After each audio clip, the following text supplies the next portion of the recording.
नमस्कार मित्रों, मेरा नाम है आदित्य। आप देख रहे हैं एडवोकेट आदित्य यूट्यूब चैनल। आज जो आप लोगों के लिए मैं वीडियो लेकर आया हूं वो पतियों के लिए काफी ज्यादा इंपॉर्टेंट वीडियो है। ये जो जजमेंट है वो पतियों का हौसला भी बढ़ाएगा, साथ ही साथ पति के पक्ष में जो महत्वपूर्ण जजमेंट आया है उससे लाखों पतियों को फायदा भी मिलने वाला है। इसमें कोर्ट ने पति के पक्ष में काफी महत्वपूर्ण बातें बोली है। कोर्ट ने यहां तक बोल दिया है कि धारा 498 ए का इस प्रकार से मुकदमा चलाया जाना अन्याय है, गलत है। तो ये जजमेंट बारीकी से आप समझिएगा, जो भी चीजें हैं उसे स्पष्ट रूप से समझिएगा और मैं समझाने का भी प्रयास करूंगा। वीडियो में आगे बढ़ने से पहले मैं आपसे कुछ महत्वपूर्ण बातें बता देता हूं। पहली चीज तो ये कि अगर आपने अभी तक हमारे चैनल को सब्सक्राइब नहीं किया है तो चैनल को सब्सक्राइब करके बेल आइकन को जरूर दबा ले।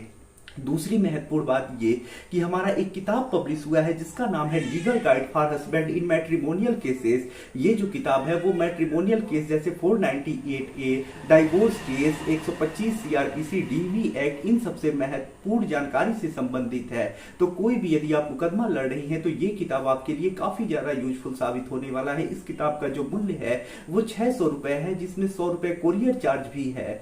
अगली जो महत्वपूर्ण चीज है वो ये है कि हमारा एक ग्रुप है, यदि आप इस ग्रुप से जुड़ना चाहते हैं तो जुड़ सकते हैं। इस ग्रुप में आपको मैट्रिमोनियल केसेस से संबंधित जानकारी दी जाती है कि किस प्रकार से आपको मुकदमा लड़ना है, क्या चीजें आपको ध्यान रखनी है, कौन सा जजमेंट आपको काम आएगा, क्या रूलिंग काम आएगी आपके लिए। ये सारी चीजें आपको उस ग्रुप में मिल जाएंगी। तो महत्वपूर्ण जजमेंट अगर आप डेली पढ़ना चाहते हैं तो हमारे इस ग्रुप से जुड़ जाइएगा।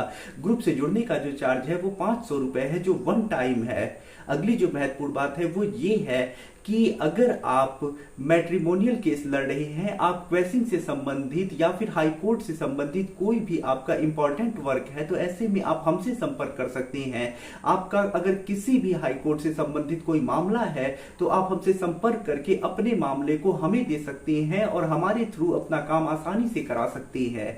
अगली जो महत्वपूर्ण बात यह है वो ये है कि अगर आपका कोई मामला चल रहा है जिसमें आप कोई ड्राफ्टिंग कराना चाहते हैं, जैसे कि आप डिस्चार्ज एप्लीकेशन बनवाना चाहती हैं, 125 सीआरपीसी की रिप्लाई बनवाना चाहते हैं, सेक्शन 9 का दाखिला बनवाना चाहते हैं या फिर कोई भी ड्राफ्टिंग कराना चाहते हैं तो वो भी आप मुझसे करा सकते हैं। इसके लिए व्हाट्सएप नंबर स्क्रीन पे दिखाई दे रहा होगा, उस पर मैसेज करिएगा। तो हमारे किसी भी सर्विसेज का लाभ लेने के लिए आप व्हाट्सएप पर मैसेज करिएगा। आइए अब अपने महत्वपूर्ण जजमेंट के ऊपर हम आते हैं। तो देखिए, ये जो जजमेंट आया है वो विनय versus state of Himachal Pradesh के केस में आया है और ये 498A से संबंधित मामला है। ये जो मामला है इसमें एफआईआर को ही क्वेश कर दिया गया है, यानी चार्जशीट क्वेश नहीं हुआ है, एफआईआर ही क्वेश हो गया है।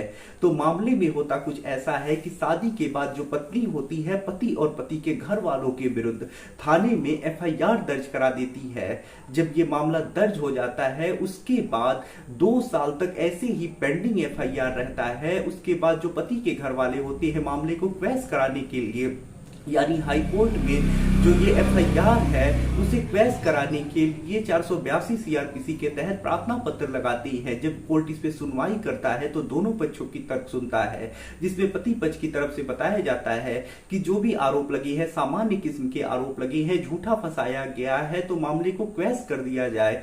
पत्नी पक्ष की तरफ से कहा जाता है कि जो भी आरोप है सही आरोप है तो ऐसे में प्रार्थना पत्र खारिज कर दिया जाए। कोर्ट जब दोनों पक्षों की सुन लेता है उसके बाद कोर्ट पूरे मामले को देखता है, जिसमें कोर्ट यही कहता है कि पत्नी ने अभी तक जो भी आरोप लगाए हैं उन आरोपों के लिए किसी प्रकार का कोई अभी तक साक्ष्य नहीं मिला है। 2 साल पहले एफआईआर दर्ज हुआ था, अभी तक इन्वेस्टिगेशन में कोई चीज सामने निकल के नहीं आई है, ना ही चार्जशीट लगा है।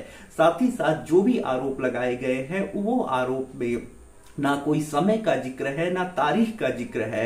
साथ ही साथ सामान्य किस्म के आरोप हैं और जो भी आरोप है सर्वव्यापी हैं और विशिष्ट किस्म का कोई आरोप नहीं है।